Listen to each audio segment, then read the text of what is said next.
The fluorescent lights hummed overhead in the Naval Training Facility's mess hall, casting harsh shadows across the rows of metal tables. Sarah Martinez sat alone at the far corner table, methodically eating her chicken and rice while reading a worn paperback novel. At 28, she possessed an understated presence that most people overlooked. Her dark hair was pulled back in a regulation ponytail, and her compact frame of 5'6" didn't immediately command attention. She preferred it that way. Sarah had arrived at the Naval Special Warfare Command training facility 3 days earlier as part of a specialized cross-training program. Officially, she was listed as a Petty Officer First Class from the intelligence specialist community, temporarily assigned to observe advanced tactical training methods.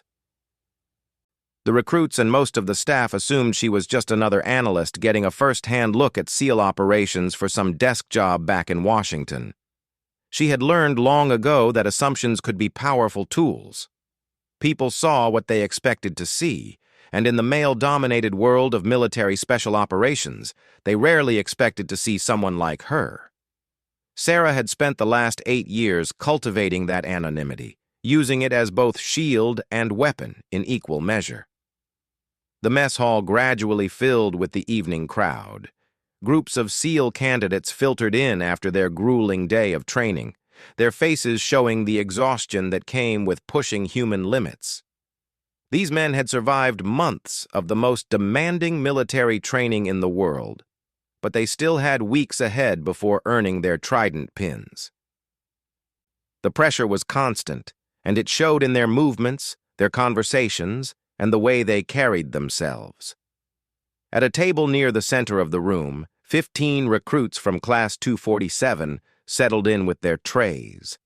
They were a tight group, forged together by shared suffering and the unique bond that forms when people endure extreme hardship together. Their ages ranged from 22 to 31, coming from various military backgrounds and civilian careers. Some had been college athletes, others former Marines or Army Rangers. All had volunteered for the most challenging training the Navy offered. Tommy Richardson, a 24-year-old from Texas who had been a college football player before enlisting, was the unofficial leader of their group. Standing 6'3" with the build of a linebacker, he possessed natural charisma that drew others to follow his lead. Next to him sat Marcus Chen, a former Army Ranger with a quick wit and an analytical mind that served him well in tactical situations. David Murphy, the oldest at 31, brought experience from his previous career as a police detective in Chicago. The conversation at their table started innocuously enough, focused on the day's training exercises and upcoming challenges. They discussed the obstacle course times, debated techniques for underwater knot tying, and shared strategies for the next phase of their program. The camaraderie was evident in their easy banter and shared experiences. "Did you see the new analyst they brought in?" asked Jake Wilson, a 26-year-old from California who had previously worked as a firefighter. "Been sitting over there by herself every meal." "Martinez, I think her name is," replied Chen, glancing discreetly toward Sarah's corner table. "Heard she's here to observe training methods, probably writing some report for headquarters." Richardson leaned back in his chair, his voice carrying just loud enough for nearby tables to hear. "Another desk jockey trying to understand what we do without getting their hands dirty. They send these people to watch us sweat and bleed, then they go back to their air-conditioned offices to write policies about stuff they've never actually done." The comment drew chuckles from several members of their group. The sentiment was common among operational personnel, who often felt misunderstood by support staff and headquarters personnel. The divide between those who served in direct action roles and those in support positions was a frequent source of tension in military culture. Sarah continued reading her book, seemingly oblivious to the conversation happening across the room. Her posture remained relaxed, her attention focused on the pages in front of her. Years of operating in hostile environments had taught her to monitor her surroundings while appearing completely unaware. She tracked every conversation, every movement, every shift in the room's energy without lifting her eyes from the text. The comments from Richardson's table gradually became more pointed. What started as general frustration with bureaucracy evolved into specific criticisms of outsiders observing their training. The recruits had been under intense scrutiny for months, evaluated and judged constantly by instructors and administrators. The presence of yet another observer felt like additional pressure they didn't need. "I bet she's never even been in a combat zone," Murphy added, his Chicago accent evident in his words. "Probably joined the Navy to get college money and ended up pushing papers. Now she gets to come watch real warriors train and pretend she understands what it takes." The group's energy shifted as fatigue and stress found an outlet in their growing resentment. Training had been particularly brutal that week, with 3 candidates dropping out and several others receiving warnings about their performance. The pressure to prove themselves worthy of the SEAL community created an environment where any perceived judgment from outsiders felt like a personal attack. Wilson stood up from his seat, ostensibly to refill his water glass, but his path took him past Sarah's table. As he walked by, he made a show of looking at her book, then returned to his group with a smirk. "Romance novel," he announced to his teammates. "She's sitting in our mess hall reading about love stories while we're training to protect the country." The comment drew more laughter, but the tone had an edge that hadn't been there before. Richardson stood up next, his considerable frame making his movement impossible to ignore. "You know what bothers me most about people like that," he said, his voice carrying clearly across the room. "They get to observe our world without earning the right to be in it. They see our training, our methods, our brotherhood, and then they go write reports about how we could do things better. But they've never been tested. They've never proven they belong here." Sarah slowly closed her book and placed it on the table beside her tray. Her movements were deliberate and calm, showing no signs of irritation or concern.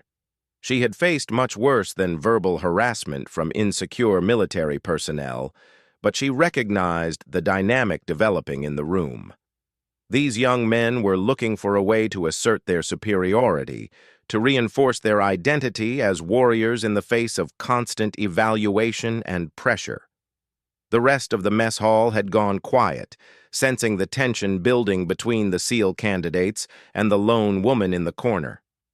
Other personnel continued eating, but conversations dropped to whispers as people became aware of the brewing confrontation. Richardson walked over to the serving area, ostensibly to get dessert, but his route took him directly past Sarah's table. As he walked by, he paused and looked down at her. "Evening, ma'am," he said with exaggerated politeness. "Hope you're enjoying your stay at our training facility. Getting lots of good material for your report?" Sarah looked up for the first time, meeting his gaze with calm brown eyes that showed no intimidation or anger. Her voice was steady and professional when she replied. "Good evening, Recruit Richardson. I hope your training is going well." The fact that she knew his name caught him off guard for a moment, but he quickly recovered. His teammates were watching from their table, and backing down now would cost him face in front of the group. "Oh, you know my name. I guess you've been doing your homework on us, taking notes on our performance, our techniques, our weaknesses." "I observe what I'm authorized to observe," Sarah replied evenly. "My presence here was approved through proper channels, and I conduct myself according to the standards expected of naval personnel." Her response was perfectly professional, but Richardson interpreted her calm demeanor as dismissive. In his mind, someone who had never proven themselves in combat had no right to be so confident in their presence. His teammates watched from their table, their expectation clear in their expressions. "That's great that you follow the rules, ma'am. But rules are different from reality. Rules don't prepare you for what we face out there. Rules don't tell you how to react when people are shooting at you or when your teammate is bleeding out next to you." Sarah remained seated, her posture unchanged.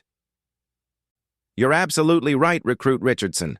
Rules and reality are very different things. Experience teaches lessons that no manual can convey." The response seemed to encourage Richardson rather than diffuse the situation. He stepped closer to her table, his height advantage now more pronounced as she remained seated. Experience. That's exactly what I'm talking about. See, those of us earning our place here have been tested in ways most people can't imagine. We've proven we can handle pressure, pain, fear. We've shown we belong in this brotherhood. His voice carried across the quiet mess hall, reaching every person in the room. The other SEAL candidates at his table nodded in agreement, their solidarity with their teammate evident. Several stood up and began walking over, not in an overtly threatening manner, but with the clear intention of supporting Richardson in whatever was developing. "And what exactly," Richardson continued, his voice gaining confidence as his teammates approached, "qualifies you to observe our training? What have you done to earn the right to watch warriors prepare for combat? Have you ever been shot at? Have you ever had to carry a wounded teammate to safety? Have you ever been in a situation where people depended on you to keep them alive?" Sarah slowly stood up from her seat, her movement fluid and controlled. Even standing, she was noticeably shorter than Richardson, but something in her bearing changed as she rose. The casual observer might have noticed a subtle shift in her posture, a slight change in the way she held her shoulders. But most in the room were focused on the size difference between the two personnel. "Those are fair questions, Recruit Richardson," she said quietly. "Perhaps we should discuss this outside where we won't disturb others trying to eat their meals." Richardson laughed, the sound carrying a harsh edge. "Oh, now you want to take this outside? What are you going to do? Write me up for asking legitimate questions about your qualifications?" By now, all 15 members of his training class had gathered around the table, creating a semicircle that effectively trapped Sarah in the corner. They weren't overtly aggressive, but their body language made it clear that this had become a group confrontation rather than an individual interaction. Chen, the former Army Ranger, stepped forward slightly. "We're not trying to cause trouble, ma'am. We just think it's fair to question whether someone who's never been tested should be evaluating those of us who have proven ourselves." "Tested how?" Sarah asked, her voice remaining calm despite being surrounded by 15 men who each outweighed her by at least 50 pounds. Murphy, the former police detective, recognized an opportunity to de-escalate, but also felt obligated to support his teammates. "Ma'am, with respect, we've all been through combat deployments, specialized training, selection processes that eliminated 90% of the people who started. We've earned our place here through blood, sweat, and sacrifice." "And what makes you think I haven't?" Sarah asked quietly. The question hung in the air for a moment, creating the first real pause in the confrontation. Richardson recovered first, his frustration evident in his voice. "Because if you had, you'd be wearing a uniform that shows it. You'd have rank that reflects it. You'd be training with us instead of watching from the sidelines taking notes." Sarah nodded slowly, as if considering his words carefully. Around them, the mess hall had gone completely silent. Even the kitchen staff had stopped their work to watch the confrontation unfold. The tension in the room was palpable, like the moment before a storm breaks. "So you believe," Sarah said carefully, "that someone's worth is measured by what they display on their uniform?" "I believe," Richardson replied, his voice rising slightly, "that respect is earned through action, not through some desk job assignment that gives you the right to judge better people than yourself." The insult was clear and direct, crossing the line from questioning credentials to personal attack. Sarah's expression didn't change, but something subtle shifted in her stance. Those with experience in combat zones might have recognized the almost imperceptible adjustment in her positioning, the way her weight distributed slightly differently, the manner in which her hands relaxed at her sides. Wilson, emboldened by Richardson's directness, stepped closer.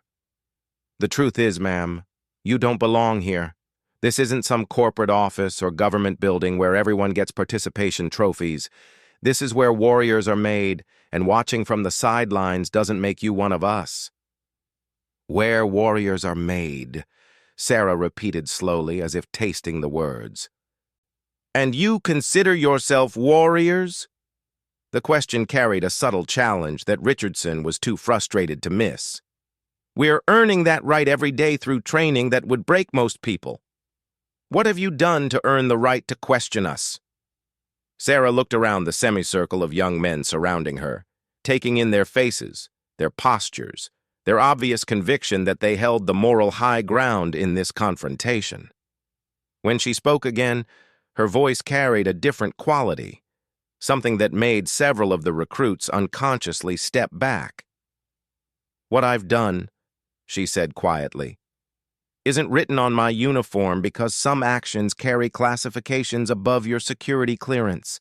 Some experiences leave marks that don't show on service records. Some tests don't result in certificates or pins or ribbons. The words were delivered without boast or threat, but they carried a weight that made the room feel suddenly smaller. Richardson, however, interpreted her response as bureaucratic deflection. Classified, right? Of course.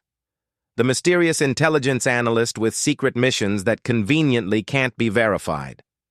How convenient that your supposed qualifications are too secret to discuss. Sarah smiled for the first time since the confrontation began, and somehow that expression was more unsettling than her previous calm. You know what, Recruit Richardson? You're absolutely right. Talk is cheap, and claims without proof are worthless. Perhaps a demonstration would be more convincing than words. The statement sent a ripple of anticipation through the gathered recruits. What had begun as intellectual sparring was about to become something more physical, and every person in the room could sense it. The challenge was implicit, but unmistakable, and Richardson found himself in a position where backing down would humiliate him in front of his entire class. What kind of demonstration? He asked, his voice carrying false confidence. Sarah gestured toward the open area near the center of the mess hall, where tables had been moved aside to accommodate serving lines. Simple. If I'm just a desk jockey who doesn't belong here, it should be easy enough to prove. All 15 of you should be able to handle one untested analyst without breaking a sweat. The suggestion sent shocked murmurs through the room. Even Richardson hesitated, recognizing that the situation had escalated far beyond his original intention. Fighting a female superior in the middle of the mess hall could end all of their careers regardless of the outcome. Ma'am, Murphy said carefully, his police background making him acutely aware of how quickly situations could spiral out of control, maybe we should just agree to disagree and move on. But Sarah was already walking toward the open area, her movement forcing the recruits to either follow or appear to back down from their own challenge. The psychological dynamics of group confrontation made retreat nearly impossible once the stakes had been raised this high. I understand your hesitation, Sarah called over her shoulder as she reached the center of the room. After all, you've invested months in training. It would be embarrassing to lose that because you couldn't handle a simple demonstration against someone who supposedly doesn't belong here. The taunt was expertly delivered, playing on the very pride and identity that had driven the confrontation in the first place. Richardson found himself walking forward before his rational mind could stop him, his teammates following out of loyalty and mob psychology.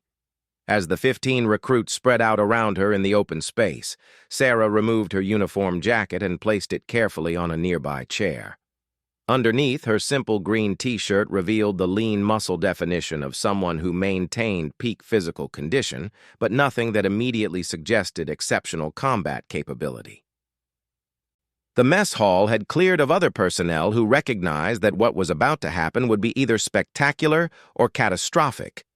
But either way, it would be career-ending for everyone involved if authorities arrived at the wrong moment. Richardson looked around at his teammates, seeing his own uncertainty reflected in their faces. This had begun as a way to put an arrogant outsider in her place. but something about Sarah's confidence suggested they might be walking into something they didn't understand. "Last chance to reconsider," Sarah said quietly, beginning to stretch her shoulders and neck in preparation. "Once we start, we finish. No stopping because someone gets hurt. No claiming afterwards that it wasn't fair. You want to test whether I belong here?" "This is your test." The silence in the mess hall was absolute, except for the humming of fluorescent lights overhead. 15 SEAL recruits stood in a loose circle around Sarah Martinez, each man acutely aware that they had crossed a line from which there was no graceful retreat.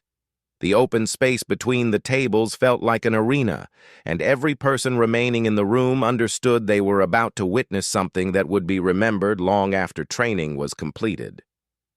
Richardson looked at his teammates, searching their faces for the confidence he no longer felt. Wilson stood to his left, his firefighter background evident in his solid stance, but uncertainty clouding his expression. Chen had positioned himself slightly behind and to the right, his Army Ranger training automatically placing him where he could observe multiple angles. Murphy, the former detective, kept glancing toward the exits, his law enforcement instincts warning him that this situation had spiraled beyond anyone's control.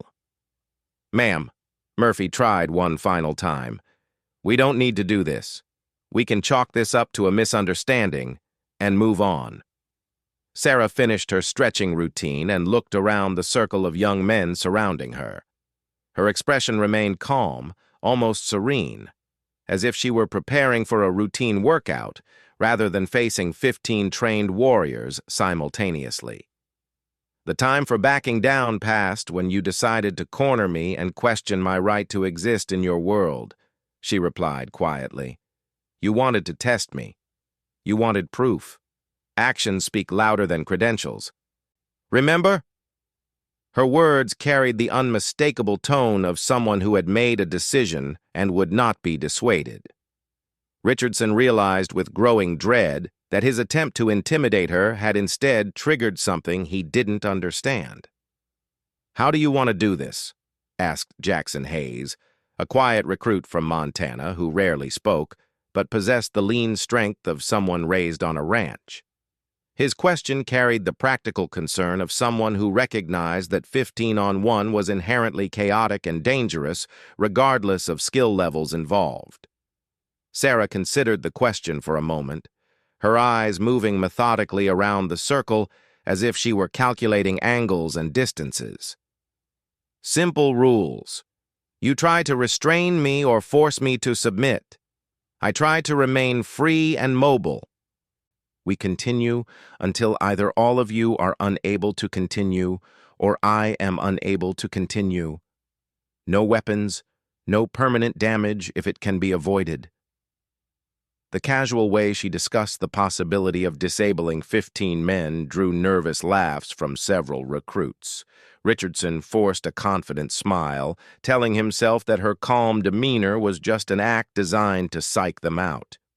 "You realize there are 15 of us, right?" he asked, gesturing around the circle. "I can count," Sarah replied simply. Wilson stepped forward first, his firefighter training having taught him to face dangerous situations directly rather than hesitate. His approach was cautious but determined, hands raised in a defensive posture as he tried to gauge her reaction. Sarah waited until he was within arm's reach, then moved with a speed that caught everyone by surprise. Her right hand shot forward, striking Wilson's wrist and deflecting his grab attempt while her left foot swept his legs. He went down hard, the back of his head striking the floor with a sound that made everyone wince. Before Wilson had even hit the ground, Sarah was already moving toward Chen, who had started advancing from her right side. The former Ranger tried to use his reach advantage, launching a quick jab that should have connected with her shoulder. Instead, she flowed around the attack like water, her left hand redirecting his arm, while her right elbow drove into his solar plexus with surgical precision. Chen doubled over, gasping for air, as Sarah continued her motion toward Richardson. The big Texan had been moving to grab her from behind. confident that his size and strength would end the confrontation quickly. What he found instead was empty air where she had been standing and a sharp pain in his knee as her heel struck the side of his leg. The psychological impact of seeing 3 teammates disabled in less than 10 seconds was devastating for the remaining recruits. What they had expected to be a brief lesson in humility for an overconfident analyst had become something entirely different. The woman moving between them with fluid grace was not the desk jockey they had cornered in the corner. Murphy tried to tackle her low, using his detective training to go for her legs rather than attempting to strike her upper body. Sarah leaped over his diving form, using his back as a springboard to launch herself toward Hayes and Andrews, who were rushing her from opposite sides. She landed between them as they converged, then dropped into a crouch that caused their grabbing attempts to overshoot her position. Her hands shot upward simultaneously, striking both men in the throat with controlled precision that left them choking, but not seriously injured. The remaining recruits hesitated, finally beginning to understand that they were not facing someone who had learned to fight in a gym or even in conventional military training. The way Sarah moved, the efficiency of her strikes, the complete absence of wasted motion, it all spoke to a level of combat experience that exceeded anything in their backgrounds. Rodriguez, a former Marine who had served in Afghanistan, was the first to recognize what they were actually facing. "Jesus," he whispered to Thompson, standing next to him. "She's not military intelligence. Look at how she moves." Thompson, whose father had been a Navy SEAL, suddenly understood Rodriguez's concern. The techniques Sarah was demonstrating weren't standard military combatives. They were too refined, too specialized, too deadly in their efficiency. "We need to stop this," Thompson said, but even as the words left his mouth, Sarah was engaging the next group of recruits. Peterson and Miller rushed her together, trying to use coordinated teamwork to overwhelm her positioning. Sarah waited until they were committed to their approach, then stepped sideways at the last moment, causing Peterson to collide with Miller while she continued past them toward the remaining group.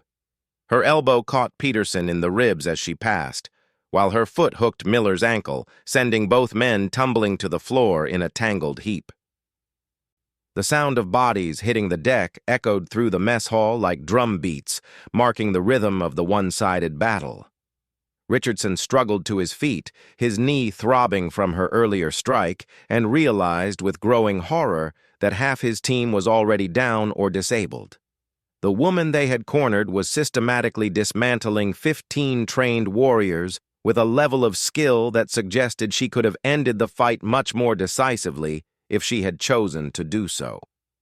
"What the hell are you?" he gasped, trying to understand how everything had gone so wrong so quickly. Sarah paused in her movement, standing in the center of the room surrounded by groaning recruits. Her breathing was slightly elevated, but nowhere near the level of exertion that should have accompanied fighting multiple opponents. Sweat beaded on her forehead, but her stance remained balanced and ready. "I'm someone who earned her place here through methods your security clearance doesn't cover," she replied, her voice carrying easily through the quiet room. "I'm someone who was tested in ways that don't appear on any training schedule. I'm someone who proved herself worthy in situations you couldn't imagine in your worst nightmares." Thompson stepped forward, his hands raised in a gesture of surrender rather than attack. "Ma'am, we made a mistake. We misjudged you. This doesn't need to continue." But Rodriguez wasn't ready to quit. His Marine pride demanded that he at least attempt to salvage something from the disaster. He feinted left, then drove right, trying to use his superior size and weight to bear her to the ground through pure force. Sarah sidestepped his charge and used his momentum against him, redirecting his energy into the wall where he struck with enough force to leave a dent in the drywall. He slumped to the floor, conscious but clearly done fighting. The remaining recruits, Thompson, Davis, Baker, Martinez, and Johnson, looked at each other with the dawning realization that they were not equipped for this fight. Whatever training they had received, whatever experience they had gained, it was inadequate for dealing with the woman who stood before them. Davis, a former Army helicopter mechanic who had transferred to the SEAL program, tried a different approach. Instead of charging directly at her, he attempted to circle around behind her while Thompson created a distraction from the front. Sarah tracked both movements without turning her head, demonstrating the kind of spatial awareness that came from operating in environments where threats could materialize from any direction at any time. When Davis made his move, she was already pivoting, her hands moving in a complex pattern that resulted in Davis flying through the air to land heavily on one of the mess hall tables. Thompson's distraction became his downfall as Sarah's attention returned to him with laser focus. Her leg swept his feet while her hand struck his shoulder, dropping him to the floor with clinical efficiency. Baker and Martinez attacked together, finally showing some of the teamwork that had been drilled into them during their training. They moved in coordinated patterns, trying to force Sarah into a position where she couldn't avoid both of them simultaneously. For a moment, it seemed their strategy might work. Sarah found herself with limited maneuvering room, both men approaching from angles that should have trapped her between them. But instead of trying to escape the trap, she moved directly toward it. She dove between them at the last second, rolling across the floor and coming up behind their position while they were still trying to adjust to her unexpected movement. Two quick strikes to pressure points in their necks sent both men to their knees, temporarily paralyzed as their nervous systems tried to process the precise disruption of their motor functions. Johnson was the last man standing, and he showed no inclination to continue the fight. The former college wrestler had enough experience with physical confrontation to recognize when he was completely outclassed. He raised his hands and stepped back, shaking his head. "I'm done," he announced clearly. "I don't know who you are, ma'am, but you've proved your point." Sarah straightened up, surveying the aftermath of the brief but decisive engagement. 15 SEAL recruits lay scattered around the mess hall in various states of discomfort and humiliation. Some were slowly getting to their feet. Others remained on the ground nursing injuries that would heal, but would remind them of this encounter for weeks to come. The entire confrontation had lasted less than 3 minutes from the first strike to Johnson's surrender. What the recruits had expected to be a quick lesson in hierarchy had become a demonstration of their own limitations and assumptions. Richardson struggled to a sitting position, his face showing the confusion and embarrassment of someone whose world view had just been shattered. "How?" he asked simply. Sarah picked up her uniform jacket from the chair where she had placed it and began putting it back on. Her movements were calm and methodical, showing no signs of the adrenaline that should have been coursing through her system after such an intense physical encounter. "The same way you earned your place here," she replied, "through training, testing, and proving myself capable of doing what others cannot. The difference is that my training began before yours and took place in environments where failure meant death, rather than just starting over." Chen had managed to catch his breath and was leaning against a table, holding his ribs where her elbow had struck. "What unit?" he asked, his Army background helping him recognize that he had encountered someone with special operations training that exceeded his own. Sarah finished adjusting her uniform and looked around the room at the 15 young men who had learned a hard lesson about making assumptions. Her expression was not unkind, but it carried the authority of someone who had just definitively established her place in their hierarchy. "That information is classified," she replied. "But since you asked the right question, I'll tell you this much. I've been in places where the enemy doesn't follow the Geneva Convention, where backup is days away, where the mission's success depends entirely on your ability to neutralize threats quickly and quietly. I've operated in environments where these techniques weren't training exercises. They were the difference between completing the mission and never coming home." The weight of her words settled over the room like a heavy blanket. These recruits had been pushing themselves through the most demanding training the military offered, convinced that they were preparing to join an elite brotherhood. Now they realized that the brotherhood might be larger and more secretive than they had imagined. Murphy pulled himself to his feet, his detective instincts finally putting pieces together that should have been obvious from the beginning. "You're not here to observe our training," he said slowly. "You're here to evaluate us." Sarah's slight smile confirmed his deduction.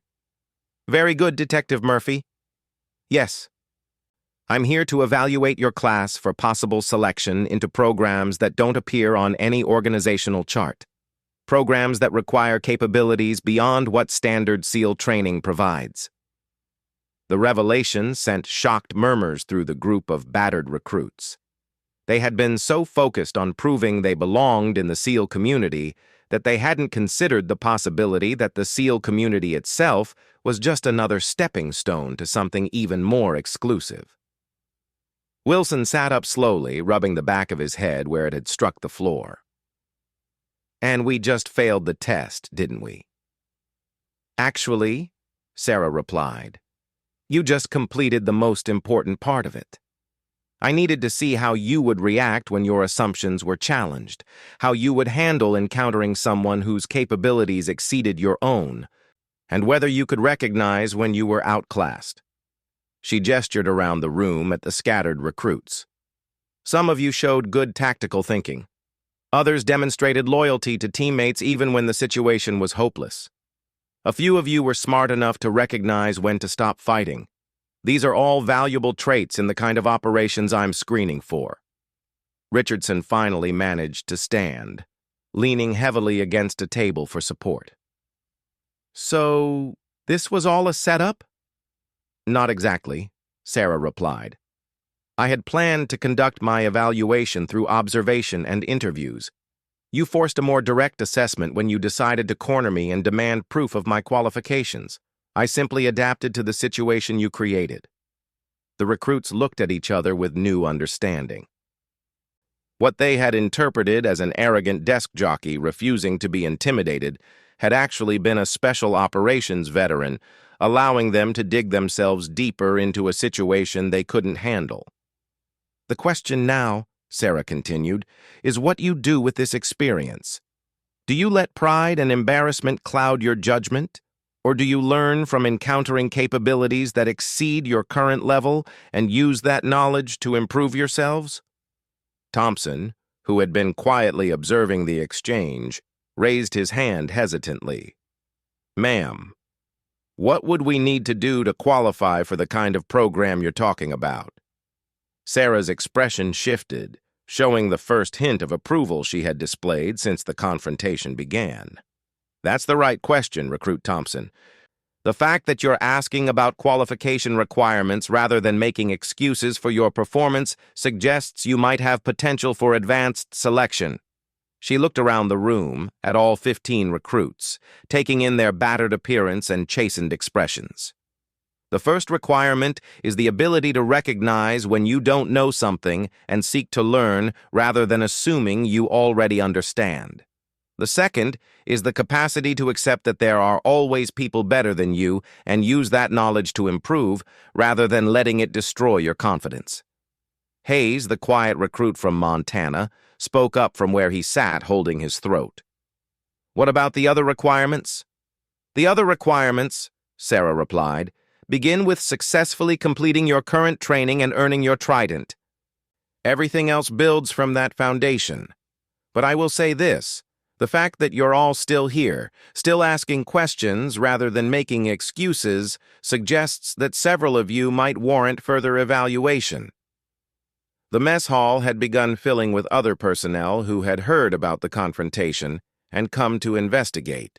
Senior instructors, administrative staff, and curious trainees gathered at the edges of the room, taking in the scene of 15 battered SEAL candidates and one unmarked woman who showed no signs of having been in a fight. Master Chief Peterson, the senior enlisted instructor for Class 247, pushed through the crowd with an expression that promised severe consequences for everyone involved. His eyes took in the damaged furniture, the scattered recruits, and the woman standing calmly in the center of it all. "What the hell happened here?" he demanded, his voice carrying the authority of someone who had spent 30 years dealing with military personnel who made poor decisions. Before any of the recruits could respond, Sarah stepped forward and handed Peterson a folder that she had somehow acquired, despite having been in the middle of a fight moments earlier. "Master Chief, I'm Petty Officer Martinez, temporarily assigned under Special Operations Command Directive 77 Alpha. The situation here was a necessary part of my evaluation process. You'll find my authorization and incident report in that folder."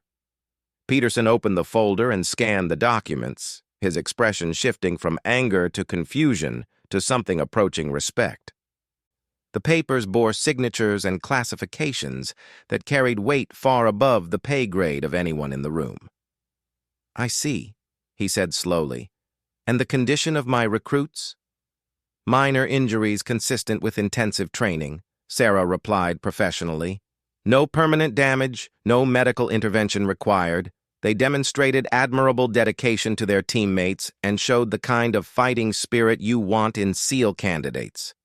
Her diplomatic phrasing provided face-saving cover for the recruits, while making it clear that the confrontation had been one-sided. Peterson, who had enough experience to read between the lines, nodded slowly. "I trust your evaluation is complete?" "For now," Sarah confirmed. "I'll be submitting my preliminary report tomorrow. Several of these candidates warrant continued observation for potential advanced selection." The formal exchange between Sarah and Master Chief Peterson drove home to the recruits just how far out of their depth they had been. This wasn't just about proving they belonged in SEAL training anymore. This was about possibilities they had never imagined and levels of clearance they hadn't known existed. The medical bay at the Naval Special Warfare Facility buzzed with quiet activity as Corpsman Jackson examined the last of the 15 recruits from Class 247. Despite Sarah's assurance that no serious injuries had occurred, Master Chief Peterson had ordered mandatory medical evaluations for everyone involved in what was already being whispered about as the mess hall incident. Richardson sat on an examination table, an ice pack pressed against his swollen knee, watching as his teammates received similar treatment for their various aches and pains. The physical discomfort was nothing compared to the mental adjustment they were all struggling with. In the space of 3 minutes, everything they thought they understood about their place in the military hierarchy had been completely overturned. Bruised ribs, minor contusion on the back of the head, slight muscle strain in the shoulder, Corpsman Jackson announced as he finished examining Wilson. "You'll be sore for a few days, but nothing that should interfere with training. Consider yourself lucky. Based on what I'm hearing about what happened, it could have been much worse." The medical evaluation process gave the recruits time to process what they had experienced, but it also allowed word of the incident to spread throughout the facility. By evening, everyone from kitchen staff to senior officers had heard some version of the story about the intelligence analyst who had single-handedly defeated an entire class of SEAL candidates. Master Chief Peterson appeared in the medical bay doorway just as the last examinations were being completed. His expression was unreadable, which made the recruits more nervous than if he had been visibly angry. They had seen him deal with training infractions before, and his calm demeanor usually preceded severe disciplinary action. "All of you, Conference Room 3, 0800 tomorrow morning," he announced. "Full dress uniforms. There will be some people who want to speak with you about today's events." The ominous nature of his announcement sent worried glances between the recruits. Richardson found his voice first, the leadership role he had claimed during the confrontation, making him feel responsible for the consequences facing his teammates. "Master Chief, whatever happens, this was my fault. I started the confrontation. The others were just backing me up like teammates should." Peterson's expression softened slightly at the display of accountability, but his voice remained stern. "Richardson, what happened today goes way beyond normal training incidents. The people who want to speak with you tomorrow aren't interested in assigning blame. They're interested in understanding what they observed and what it means for your future." After Peterson left, the recruits gathered in their barracks, finally able to speak freely about what they had experienced. The initial shock was beginning to give way to a mixture of embarrassment, curiosity, and grudging respect for the woman who had so thoroughly outclassed them. "I've been thinking about what she said," Chen observed, sitting on his bunk and gingerly touching his ribs. "About programs that don't appear on organizational charts. My ranger training never covered anything like what she demonstrated today." Murphy nodded agreement. 20 years of police work, including tactical team operations, and I've never seen anything like that level of skill. The way she moved, the precision of her strikes, the complete situational awareness. That's not standard military training. Thompson, who had been quiet since returning from medical, finally spoke up. "My father was a SEAL for 12 years. He told me stories about operators who worked missions that were never officially acknowledged, people who functioned at levels beyond what most special operations personnel ever reach. I always thought he was exaggerating." "What kind of missions?" asked Hayes, his usual reserve overcome by curiosity. "The kind where there are no backup plans because backup would create international incidents," Thompson replied quietly. "The kind where success means nobody ever knows you were there, and failure means starting a war."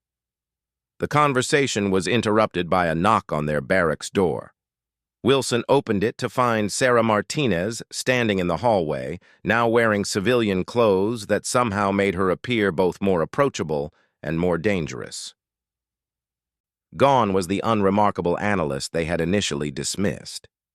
In her place stood someone whose confidence and bearing marked her as belonging to an elite level of military service. "Good evening, gentlemen," she said, stepping into the room. "I wanted to speak with you before tomorrow's meeting."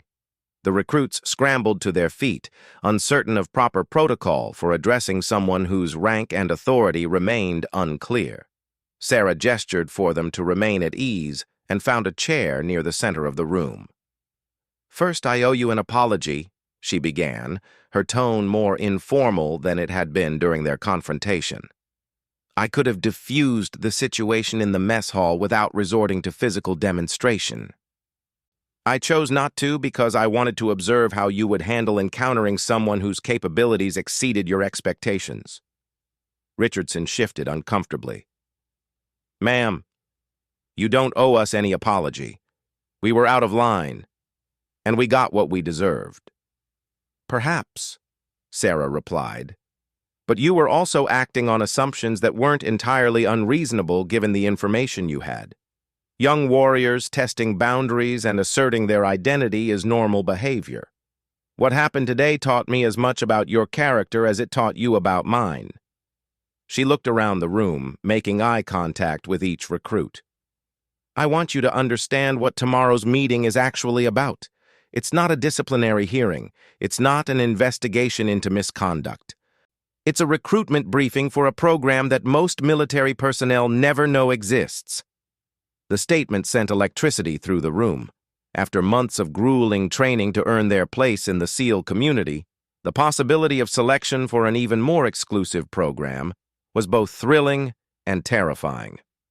"What kind of program?" asked Martinez, the quiet recruit who shared Sarah's surname but no relation.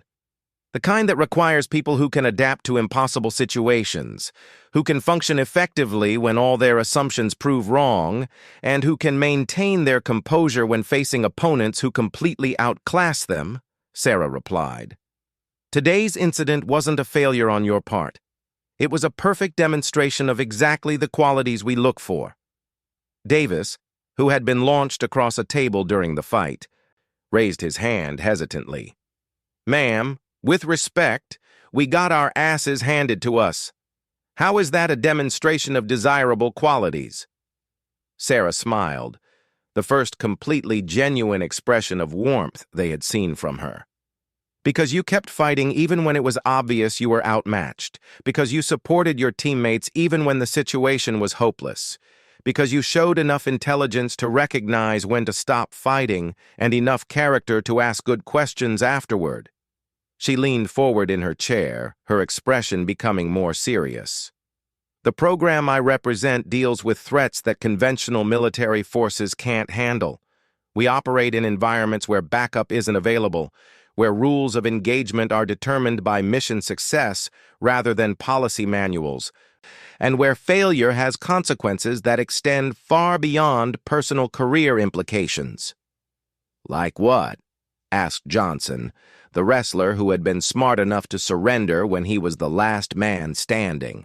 Like preventing terrorist cells from acquiring weapons of mass destruction in countries where we officially have no military presence, Sarah replied matter-of-factly. Like eliminating threats to American interests in regions where conventional military action would trigger international crises. Like gathering intelligence from sources that require infiltration capabilities beyond what standard special operations training provides. The room fell silent as the recruits absorbed the implications of what she was describing. These weren't just advanced military operations. These were the kinds of missions that existed in the shadows between official policy and practical necessity. The selection process for this program doesn't involve written tests or standardized evaluations, Sarah continued. It involves observing how candidates respond to unexpected challenges, how they adapt when their training proves inadequate, and how they handle discovering that their understanding of their own capabilities and limitations was incomplete. Peterson spoke up from the corner where he had been sitting quietly. That's why today happened the way it did. You were being tested without knowing you were being tested. Your reactions were completely genuine because you had no idea what was actually occurring. And we passed? Richardson asked, hardly daring to hope. Some of you showed exceptional potential, Sarah replied carefully. Others demonstrated qualities that might be developed with proper training. A few of you asked exactly the right questions at exactly the right moments. She stood up and walked to the window, overlooking the training facilities where they had spent months pushing themselves to their limits. Tomorrow's meeting will involve people whose names you won't be allowed to repeat and whose organizations don't officially exist. They'll explain opportunities that go far beyond anything you imagined when you volunteered for SEAL training. What's the catch? Asked Chen, his analytical mind refusing to believe that getting thoroughly defeated in hand-to-hand combat could somehow lead to advanced opportunities. The catch, Sarah replied, is that success in this program requires completely redefining your understanding of what service to your country might involve. It means accepting that your family and friends will never know what you actually do for a living. It means operating with levels of autonomy and responsibility that can be terrifying. It means facing enemies who don't follow any rules you've learned to expect. She turned back to face the group of young men who were suddenly confronting possibilities they had never considered. It also means joining a community of operators who function at levels of capability that most people consider impossible. It means access to training, resources, and mission assignments that represent the absolute pinnacle of what special operations forces can achieve. Wilson, who had been the first to go down in their fight, raised his hand.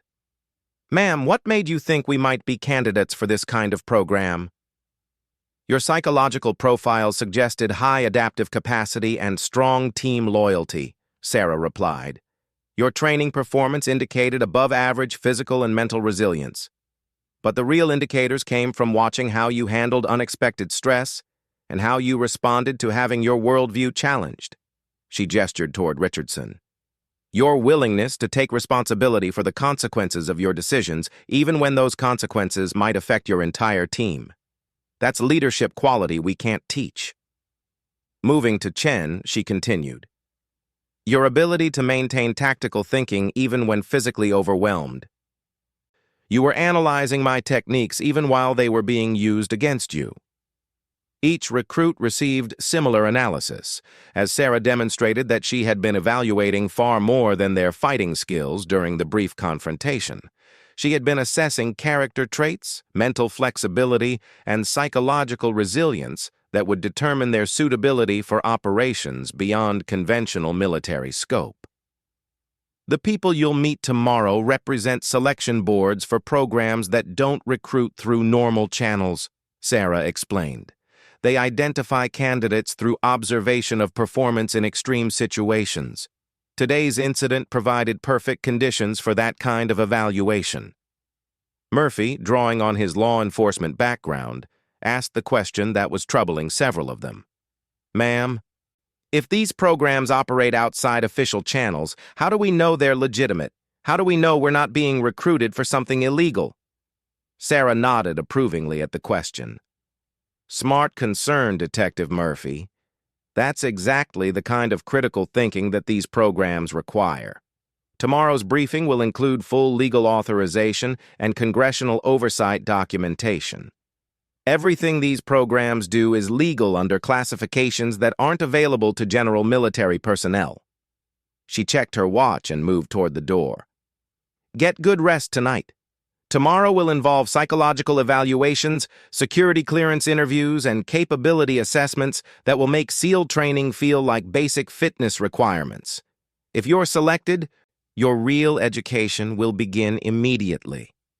As she reached the door, Rodriguez called out, Ma'am, one more question. In the mess hall, you said you'd been tested in ways we couldn't imagine. What did you mean? Sarah paused, her hand on the doorknob, and for a moment, her professional composure slipped enough to reveal something harder underneath. I meant that I've been in situations where the only thing standing between American civilians and mass casualties was my ability to neutralize threats quickly and quietly. I've operated alone in hostile territory for weeks at a time, gathering intelligence that prevented attacks you'll never read about in newspapers. I've eliminated high-value targets in ways that allowed their own organizations to believe their deaths were accidents. The room fell completely silent as the weight of her words settled over them. This wasn't someone playing soldier or demonstrating techniques learned in training exercises. This was someone who had killed people in service to their country, who had operated in the shadows between peace and war, who had carried burdens that would never be officially acknowledged. That's what these programs require, she continued quietly. The willingness to accept responsibility for actions that protect innocent people but can never be publicly recognized. The ability to live with secrets that you'll carry for the rest of your lives. The strength to do what's necessary even when it costs pieces of your soul. She opened the door, then looked back one final time. If that level of service appeals to you, tomorrow's meeting will change your lives forever.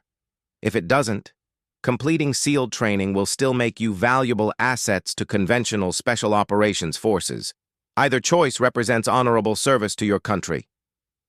After she left, the recruits sat in stunned silence, each lost in his own thoughts about possibilities they had never considered and responsibilities they weren't sure they were ready to accept. The woman they had dismissed as a desk jockey had revealed herself to be something far more complex and dangerous than they had imagined possible. Holy shit, Wilson finally whispered. What the hell did we stumble into? Thompson stared at the closed door where Sarah had disappeared. I think we stumbled into something my father always said existed but could never talk about. The people who do the jobs that keep the rest of us sleeping peacefully at night.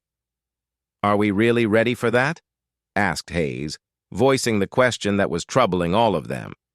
Richardson looked around the room at his teammates, these men who had supported him even when his pride had led them into an impossible situation. I don't know if any of us are ready, but I know that 6 months ago, we weren't ready for SEAL training either. We became ready by doing it. This is different, Murphy pointed out. This is about crossing lines that you can never uncross. About becoming someone you might not recognize in the mirror. Maybe, Chen agreed. But it's also about protecting people who will never know they needed protecting. About serving at a level that most people can't imagine. About being part of something that matters in ways we're just beginning to understand.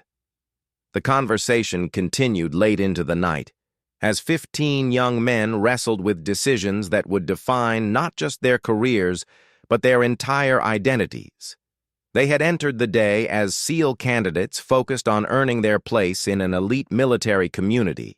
They would enter tomorrow's meeting as potential recruits for something that existed beyond elite, something that operated in the spaces between official policy and practical necessity.